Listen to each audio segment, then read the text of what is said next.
உலகத்தின் மிகச்சிறந்த கதையில் ஒரு 10 கதையில் அதையும் சொல்கிறாங்க. அதுக்கு பேர் ஆங்கிலத்தில் வந்து டியூஸ்டே சீஸ்டா,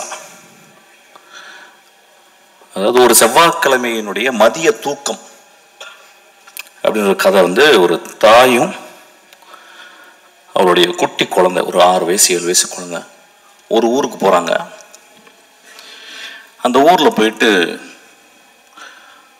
ஒரு சர்ச்சில் தன்னுடைய மகனுடைய கல்லறை எங்க இருக்குன்னு கேட்டு போறான் அந்த தாய். அப்ப அந்த பாதிரியார் சொல்றாரு, வந்து அந்த ரெஜிஸ்டர் கொடுத்து அதில் சைன் போட சொல்றாரு. அந்த தாய் சைன் போடுறான். அப்போ அவர் கேட்குறாரு, ஏமா இப்படியாப்பட்ட ஒரு பிள்ளைய பெத்த அப்படின்றாரு. அப்போ ஒரு சின்ன ஃப்ளாஷா காப்ரியல் கார்சியா எழுதுறார். அந்த மனிதன், அந்த மகன் அந்த ஊருக்கு வந்திருக்கான். ஒரு நாள் இரவு ஒரு கதவை உடைக்கிறான். அந்த வீட்டுக்குள்ள ஒரு பெண் தனியா இருக்கிறான். அவளுக்கு தெரிஞ்சிருச்சு யாரோ ஒரு திருடன் வந்து கதவை உடைக்கிறான்னு. நல்ல மழை வேற. அந்த பெண் ஒரு துப்பாக்கி எடுக்கிறான்.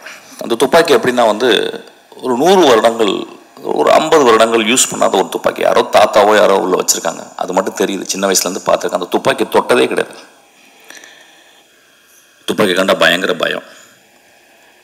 வேற வழி இல்லாம உள்ள வந்தவன் ஒரு வேளை கொன்னுறான், திருடிட்டு ஒரு வேளை கொன்னுட்டானா என்ன பண்றது அப்படின்னு ஒரு பயத்துல, அவன் யாருன்னு தெரியல, அவன் துப்பாக்கி எடுத்துட்டு போய் அந்த கதவுக்கு நேர நிக்கிறான். கை உதறது. சார் யாரும் பேசாதீங்க சார் ப்ளீஸ். கை உதறது. அந்த கதவை உடைச்சிட்டு வந்தா எவ்வளவு உயரத்தில் வருவான் எவ்வளோ அப்படின்ற மாதிரி அவன் வயிற்றை நோக்கி அந்த துப்பாக்கியை அப்படி காட்டிக்கிட்டே இருக்கான். கை உதறது. அப்ப காப்ரியல் கார்சியா எழுதுறாரு, அந்த கை உதறலுக்கு காரணம் பயம், 28 வருடங்கள் தனிமை அப்படின்னு எழுதுறாரு.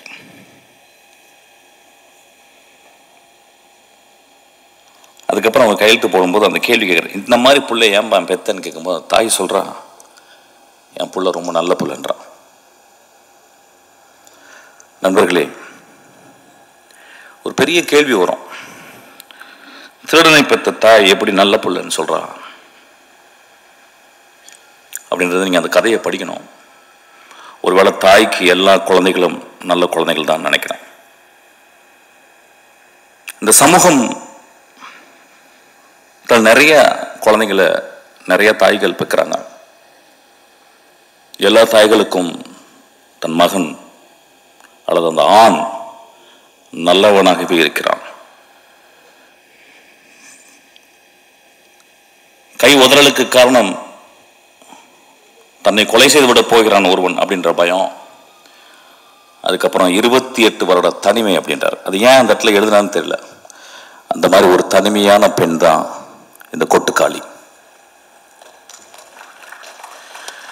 ஆக்சுவலா கீழே வந்து ஒரு சப்டைட்டில் போட்டிருக்காங்க, ரொம்ப எனக்கு உடன்பாடே இல்லை. an adamant girl. Instead of that they would have put an adamant society அப்படின்னு போட்டிருக்குன்னு நினைக்கிறேன். இந்த சென்னையில் வந்து கிட்டத்தட்ட வந்து ஒரு 95 விழுக்காடு 96 விழுக்காடு வந்து இங்கே இருக்கவங்க எல்லாருமே கிராமத்துலேருந்து வந்தவங்க, என்ன உள்பட. இங்கே வந்து முதல்ல மனப்பாடம் பண்ணுறது பஸ் நம்பர்களை, இப்போ யாரும் மனப்பாடம் பண்ணுறதில்ல. அதுக்கப்புறம் பீச்சுக்கு போகிறது, அதுக்கப்புறம் இந்த நகரத்தினுடைய உடைகள், அது பர்டிகுலராக ஜீன்ஸு, ஷூ போடுறதுக்கு வந்து கால் பழகணும், ஏன்னா கால் விரல்கள் விரிச்சுக்கிட்டு இருக்கும். இதெல்லாம் சேர்ந்து ஒரு 10 வருடத்தில் நாம் வாழ்ந்த பிறந்த வளர்ந்த இடத்தை விட்டு நடமாடிக்கொண்டிருக்கும் இந்த நகரத்தில் நாம் ஒரு நகரவாசிகளாகவே வாழ்ந்து கொண்டிருக்கிறோம்.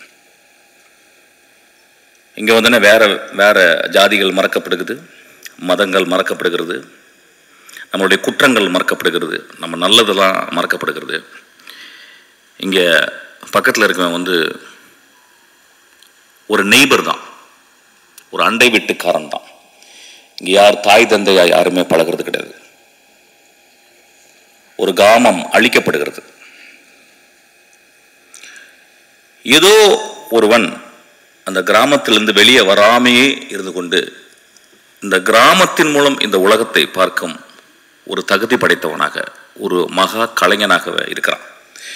ஏன்னா அவனுக்குள்ள எப்பயுமே அவனும் ஜீன்ஸ் போட்டு அவனும் ஷூ போட்டாலும் அவன் வந்து ஒரு என் கிராமத்தில் இருக்க வேல்யூஸ் தான் இந்த உலகம். காப்ரியல் கார்சியா மார்கோஸ் சொன்ன அந்த கிராமம் தான் என்னுடைய கிராமமும் இந்த கொட்டுக்காளி வளர்ந்த கிராமமும் நம்புறான். அந்த கிராமத்தை விட்டு அவன் கடைசி வரைக்கும் வெளியே வரதே இல்லை. ஏன்னா அவனுக்கு அது ஒரு பெரிய முழுமையா தெரியுது. அப்படி முழுமையா தெரிந்த தமிழ் ஆளுமையில் பாரத ராஜாக்கு அப்புறம் நான் வினோத்தை சொல்லுவேன்.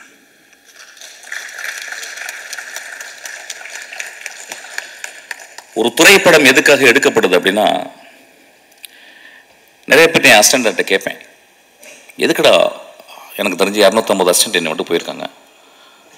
ஒரு வருஷத்துக்கு கிட்டத்தட்ட ஒரு 3000 அசிஸ்டன்ட் டைரக்டருக்காக வர்றவங்களை நான் சந்திக்கிறேன். கொஞ்சம் கூட சோம்பேறித்தனம் படாமல் அவங்க கேட்குறேன், எதுக்குப்பா நீ சினிமாவுக்கு வர்ற அப்படின்னு. அது இன்வேரியபிளாக என்ன ஆன்சர் இருக்கும் அப்படின்னா, சார் நான் சாதிக்கணும் சார், ஏதாவது ஒன்று பண்ணணும் சார் நான் அப்படின்னு தான் சொல்லுவான். அந்த கிட்டத்தட்ட எல்லா வெர்ஷன்ஸும் ஒரே மாதிரி இருக்கும். இல்லை சார் என்கிட்ட ஒரு கதை இருக்கு சார், நான் ஒன்று பண்ணணும் சார். இப்படி தான் இருக்கும். அப்படி தான் நானும் வந்தோம், லிங்குசாமி வந்திருப்பார், சங்கர் சார் இப்படி தான் வந்திருப்பார், எல்லாருமே மணிரத்னம் எல்லாருமே இப்படி தான் வந்திருப்போம். இங்கே வினோத் ஒருவேளை என்கிட்ட அசிஸ்டண்டாக வந்தா, ஏன்டா வினோத் என்கிட்ட வந்த அப்படின்னு கேட்டால் அவன் இந்த ஆன்சர் சொல்லியிருக்க மாட்டான். சார் இந்த உலகத்தை என் கதை மூலியமா மாற்றணும் சார் அப்படின்னு வந்திருப்பான்னு நினைக்கிறேன். இந்த கதை மூலம் தமிழ்நாடையே மாற்றிருக்கான். எப்பயுமே சொல்லுவாங்க, நான் ரொம்ப பொங்கி பேசுவார், ரொம்ப எக்ஸாஜரேட் பண்ணி பேசுவார், ட்ராமாட்டிக்காக தான் பேசுவார் அப்படின்னு. நான் எப்பொழுதுமே அது ஒரு சத்தியமாக எடுத்துக்கிறேன். ஒரு மேடையில் வந்து பேசும்போது அடுத்த வார்த்தை என்னன்னு எனக்கு தெரிஞ்சிட்டா நான் வந்து இந்த சமூகத்தை நான் நெருப்பு ஊற்றி கொளுத்துறேன்னு அர்த்தம். நான் மேடையில் பேசும்பொழுதாவது என் நாக்கில் உண்மை தவழ வேண்டும் என்று நான் நினைக்கிறேன். ஏன்னா வீட்டில் நிறைய பொய் பேசுகிறோம், மேடையை விட்டு கீழே இருக்கிற நம்பருக்கு நண்பர்கள்ட்ட நிறைய பொய் பேசுகிறோம், ப்ரொடியூசர்கிட்ட நிறைய பொய் பேசுகிறோம், நடிகர்கள்ட்ட நிறைய பொய் பேசுகிறோம். இந்த மேடையில் உண்மை பேச மட்டுமே நான் வந்திருக்கிறேன். அவ்வளவு தைரியத்தையும் நெஞ்சுரத்தையும் என்னுடைய ரத்தத்தை கொதிப்பு நிலையும் கொண்டு வந்தது இந்த படம்.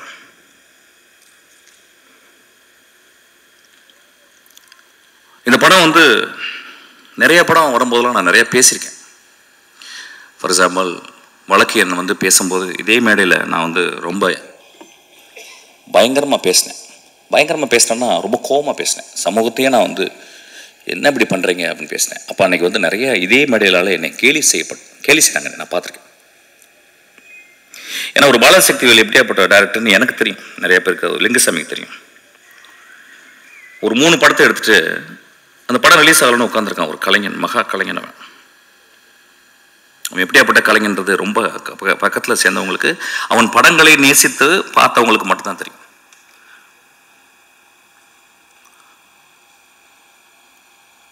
இந்த படத்தில் இது எதுக்கு கொட்டுக்காளின்னு வச்சான்னு தெரியல, எனக்கு நிறைய மீனிங் என்னமோ போகுது. நான் ஒரு ரொம்ப நாளைக்கு முந்தி சிவகார்த்திகனுடைய படத்தில் ஒரு பூஜை அன்னைக்கு ஒரு நாள் ஒரு சாப்பிட்டு இருக்கும்போது பக்கத்தில் ஒருத்தன் வெள்ளை பேண்ட் போட்டு ஒரு கிராமத்தில் இருந்த பையன் மாதிரி உட்காந்துருந்தான். அறிமுகப்பட்டினான், யாரா நீ தம்பி அப்படின்னா. சார் நான் தான் சார் வினோத். அப்படின்னா யார்ப்பா? இல்லை சார் நான் வந்து கூழாங்கல். அப்படி ஆமாம் ஏதோ பேசிக்கிட்டு இருக்காங்க சொல்லுவார். சரி என்னப்பா அந்த படம் ரிலீஸ் ஆகுதா இல்லையா? இல்லை சார் ஆயிரும் சார். ஓ அப்படியா, சரி என்ன படம் எடுக்கிற?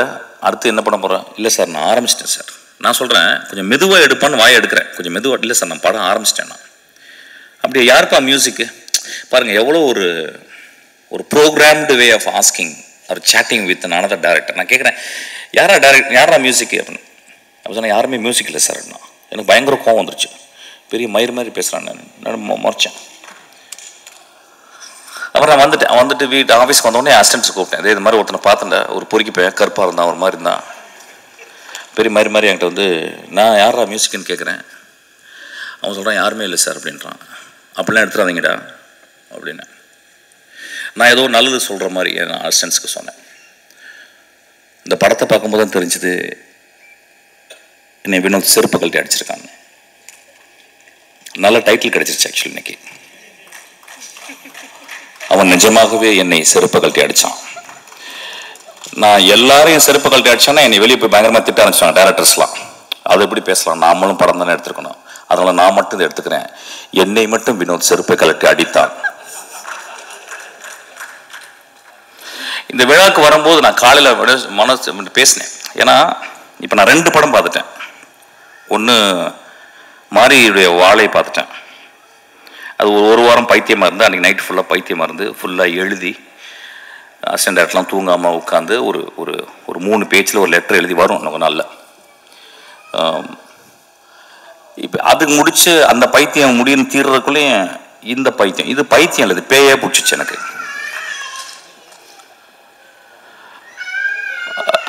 அப்போ வந்து இந்த படத்தில் வந்து அவன் ஏன் மியூசிக் டைரக்ஷன் பண்ணலை அப்படிங்கும்போது அதுக்கு ஒரு பெரிய அது வந்து ஒரு குருட்டாம்போக்கில் எடுக்கப்பட்ட ஒரு முடிவல்ல. The decision came out of his vision of cinema. அவன் எப்படி சினிமாவை ட்ரூத்ஃபுல்லா பார்க்கறான் அப்படின்றதுக்கு ஒரு காரணம். ஏதோ ஒரு வகையில் நம்ம என்ன பண்றோம், ஒரு மியூசிக் மூலியமா நம்ம சட்டையை அயன் பண்ணிடுறோம், நம்ம திரைப்படங்களை நம்ம அயன் பண்ணிடுறோம். அவன் என் சட்டை என் திரைப்படம் சுருக்கமாகவே இருக்கணும் அப்படின்றான். என் பாட்டியினுடைய அந்த இடுப்பை சுத்தி இப்படி உள்ள சொருகுவா பார்த்தீங்களா, அது வெளியே எடுத்தா எவ்வளவு சுருக்கம் இருக்கும் அந்த அந்த முந்தானையில, அந்த அளவுக்கு சுருக்கத்தை அவன் பார்க்கறான், அவ்வளவு ட்ரூத்தை பார்க்கறான். இந்த படத்தை பற்றி நான் வந்து ஒரு 4 நாள் கண்டினியூஸாக என்னால் பேச முடியும். ஏன்னா படத்தை பார்த்துட்டு வெளியே வந்தோடனே நைட்டு நான் என்ன பண்ணுறதுன்னு எனக்கு தெரியல. வழக்கம் போல் சொன்ன மாதிரி நல்லா இருக்குப்பா, சூப்பர்ப்பா, நல்ல ட்ரை பண்ணியிருக்கேன். இப்போ நிறைய பேர் சினிமா பாட்டு வந்தோன்னா உஷாராக பேசுகிறது எப்படின்னு கேட்டால் வித்தியாசமாக முயற்சி செஞ்சுருக்கேன்னு. அது கெட்ட வார்த்தை சொல்லி தான் சொல்லணும், பட் அப்படி சொல்ல முடியாது, போர் அடிக்குது எனக்கு ஆக்சுவலாக. அந்த மாதிரி எதாவது பேசிட்டு போயிடுறது, இல்லைன்னா நல்ல ஃபியூச்சர் இருக்குப்பா அப்படின்றது, அப்புறம் ரொம்ப மோசமாக ஒரு தடவை பார்க்கலாம் அப்படின்றது. நண்பர்களே, இங்கே வரும்போது யோசிச்சேன் நான் என்ன பேசணும், இந்த படத்தை நான் வந்து எப்படி மக்கள்கிட்ட கொண்டு போய் சேர்க்கணும். ஏன்னா என் லைஃப்பில் இது வந்து ஒரு பெரிய பொறுப்பாக நான் பார்க்குறேன். என் மகள் பிறக்கும்போது என் மனைவியின் கையில் என் மகளை பார்த்துட்டு நான் எவ்வளோ சந்தோஷப்பட்டனோ அதே மாதிரி இந்த படத்தை பார்த்த பிறகு சந்தோஷப்பட்டேன்.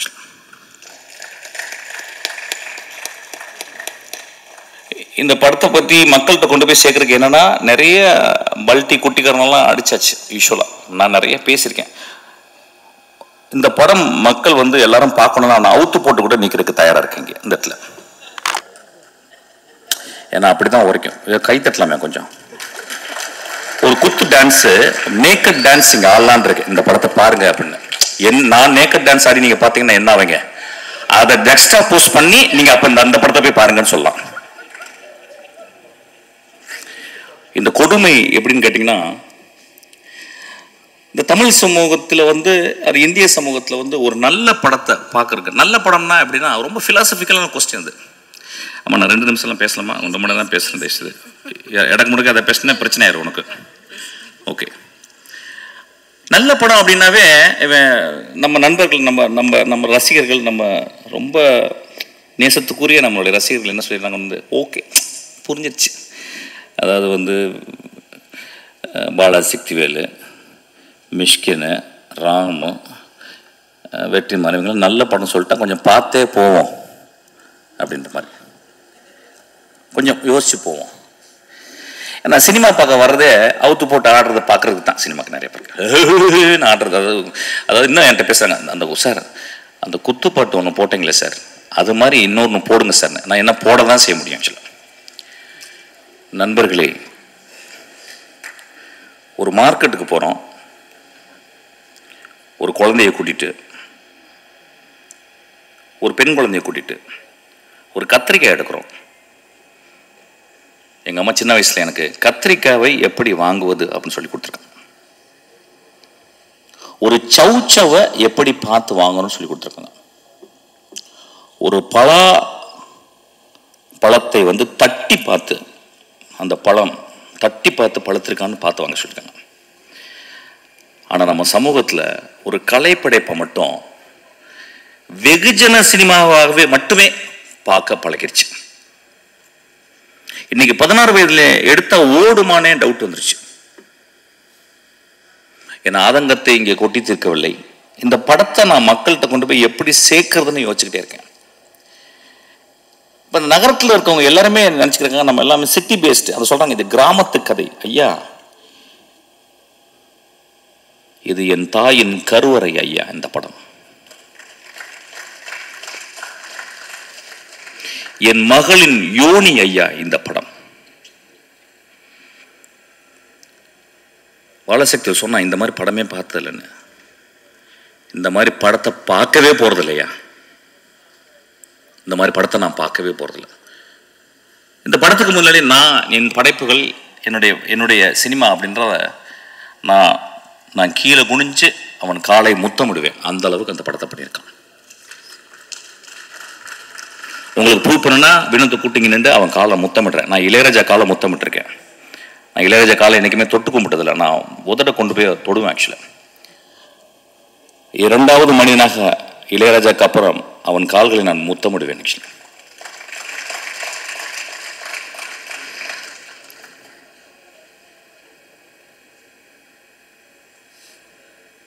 ஒரு படத்தை பார்க்கும்போது அடுத்த சீன் என்ன, அடுத்த சீன் என்ன, அடுத்த சீன் என்ன, அடுத்த சீன் என்னன்னு சொல்லிட்டு நாங்கள்லாம் எழுதும்போது ரொம்ப கேர்ஃபுல்லாக.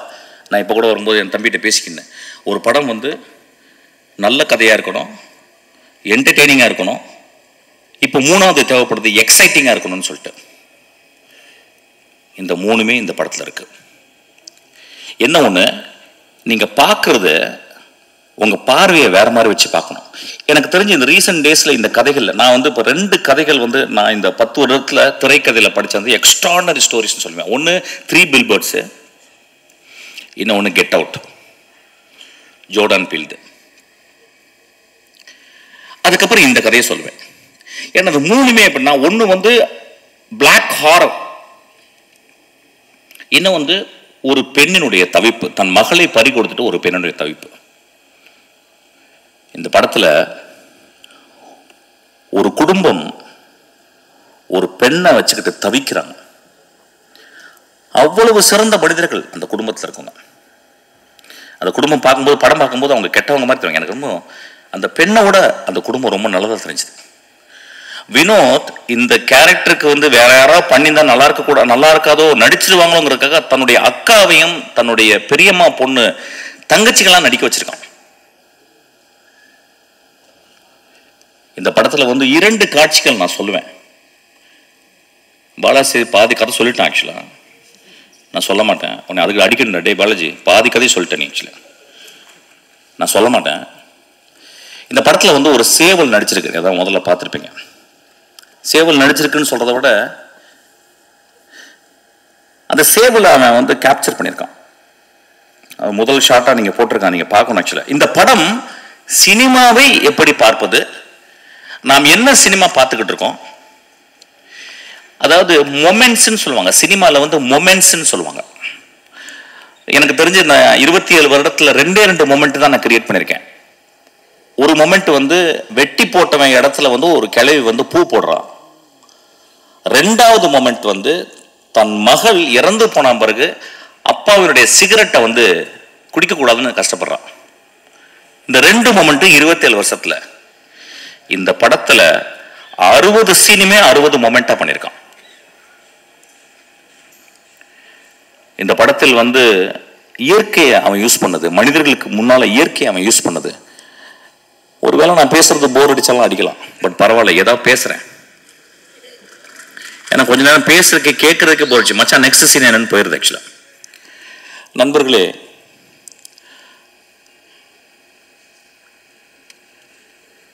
ஒரு நல்ல கதை,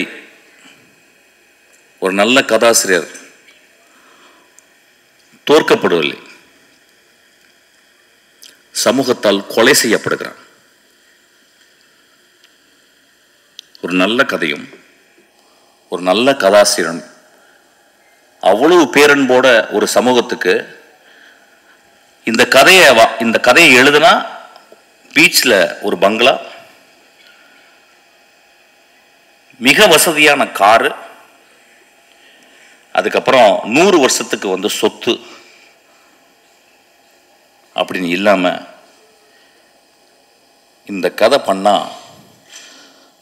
சமூகத்தின் இதயத்தை கொஞ்சோண்டு தொற்றுலாம் அப்படின்னு வினோத் பண்ணியிருக்கான்.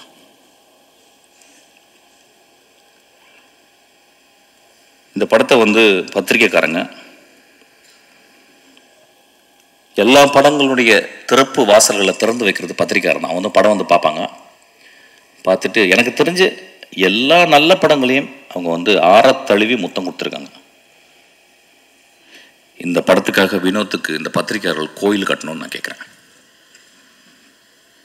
இந்த சமூகம் ஒருவேளை அவன் கொலை செய்து விடலாம்.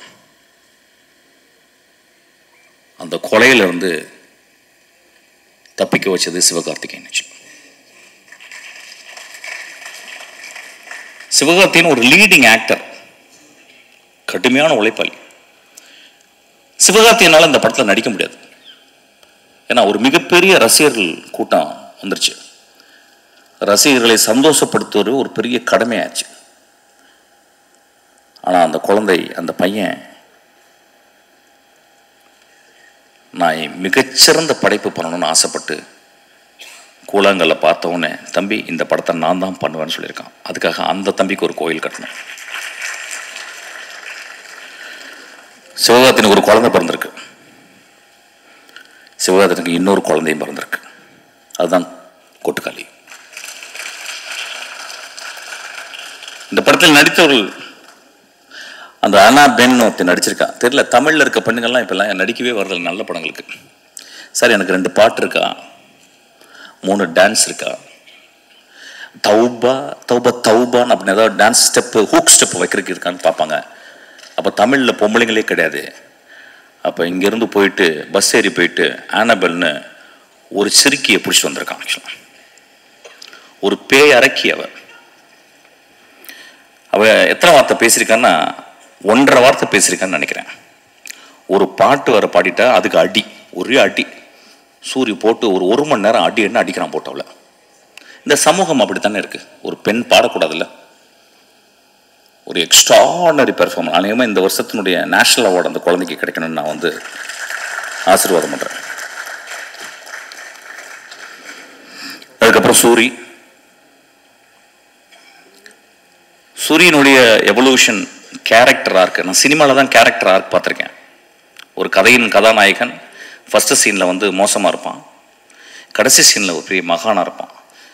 ஃபஸ்ட்டு சீனில் மகானாக இருப்பான், கடைசி சீனில் வந்து கொடுங்கோலனாக மாறிடுவான். இது வந்து கேரக்டர் ஆர்க்கு.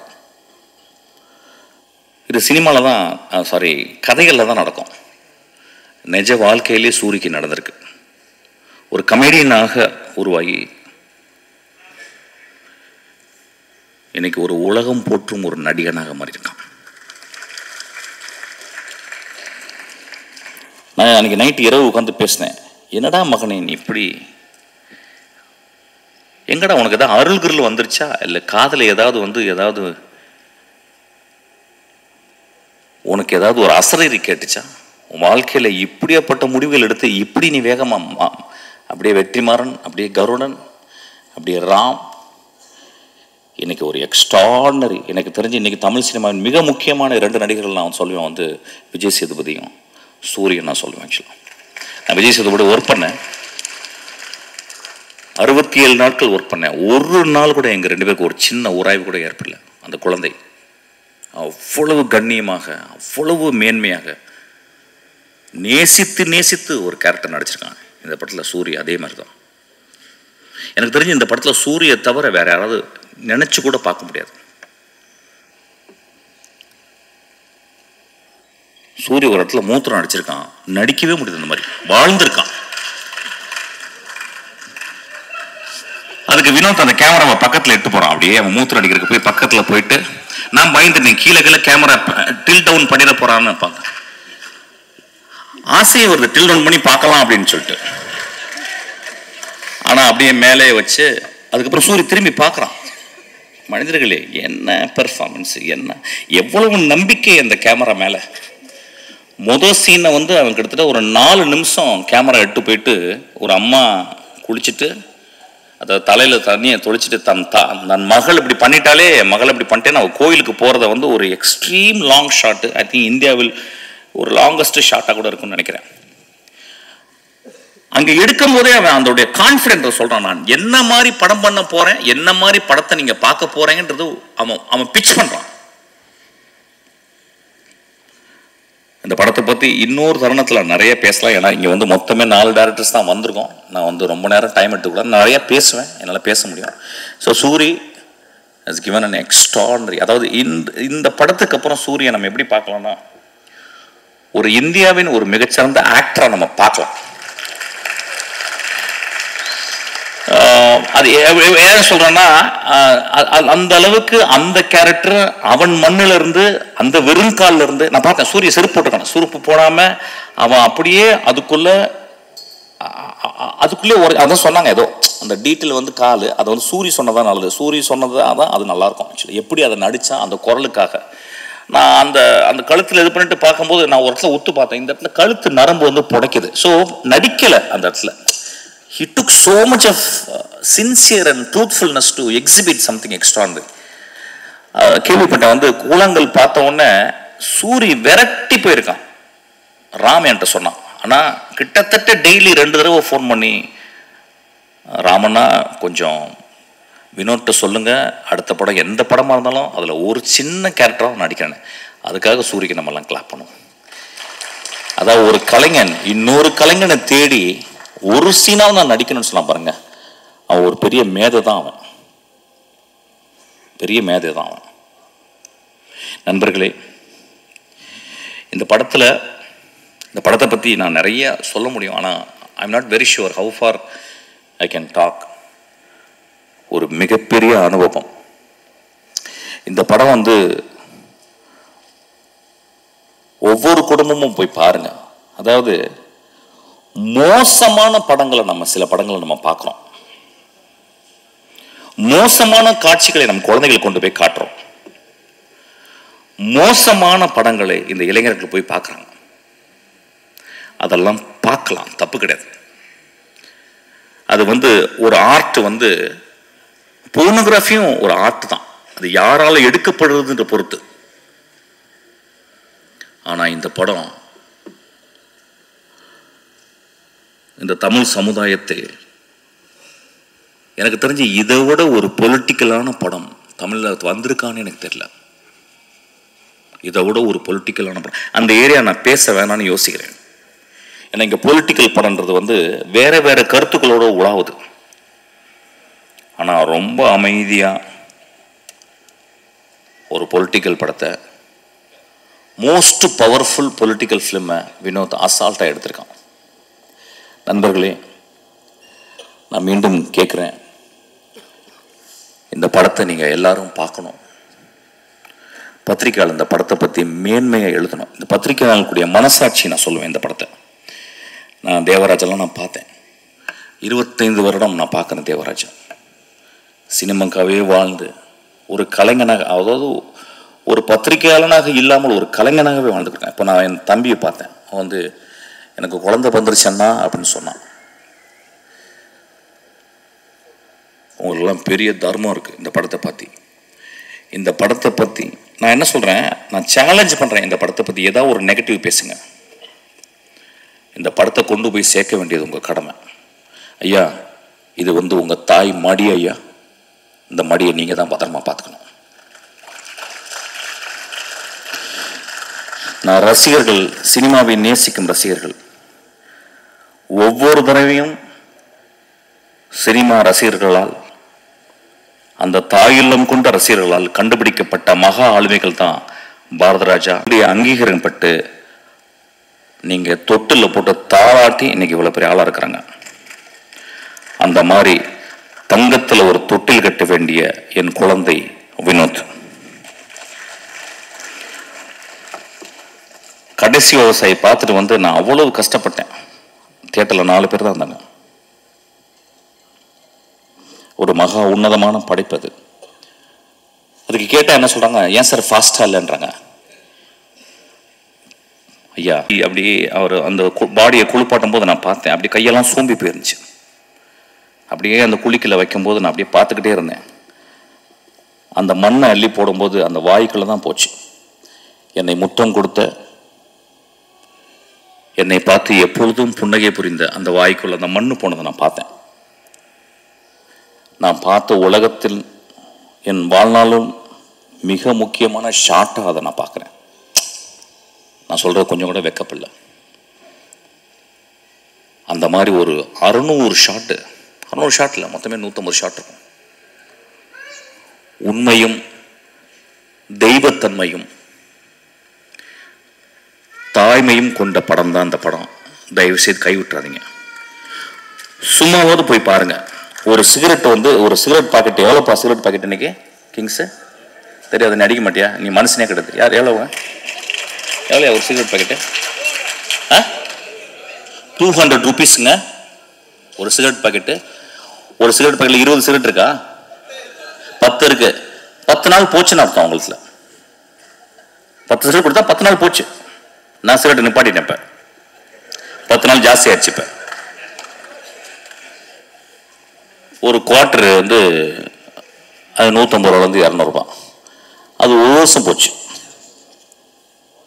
இதுக்கெல்லாம் செலவு பண்றோம்ல. சாமிக்கு போய் நம்ம அவ்வளோ செலவு பண்றோம், அவ்வளோ உண்டியல் காசு போடுறோம், அவ்வளோ டொனேஷன் கொடுக்குறோம்ல. வினோத் தான் என் சாமி. அவன் எடுத்தது தான் கடவுள். தயவு செய்து போய் பாருங்க. நண்பர்களே, இந்த வாழ்க்கை ரொம்ப அலாதியானது. இந்த வாழ்க்கையில் நம்ம என்னென்னலாம் முடிஞ்ச வரைக்கும் நல்ல விஷயங்கள் பண்ணுறோம் அப்படின்றது ரொம்ப முக்கியம். அதில் ஒரு நல்ல விஷயந்தான் கொட்டுக்காலை நீங்கள் போய் தரிசிக்கிறது. அந்த காளி உங்களை ஆசீர்வாதம் செய்வாள். நன்றி. Thank you so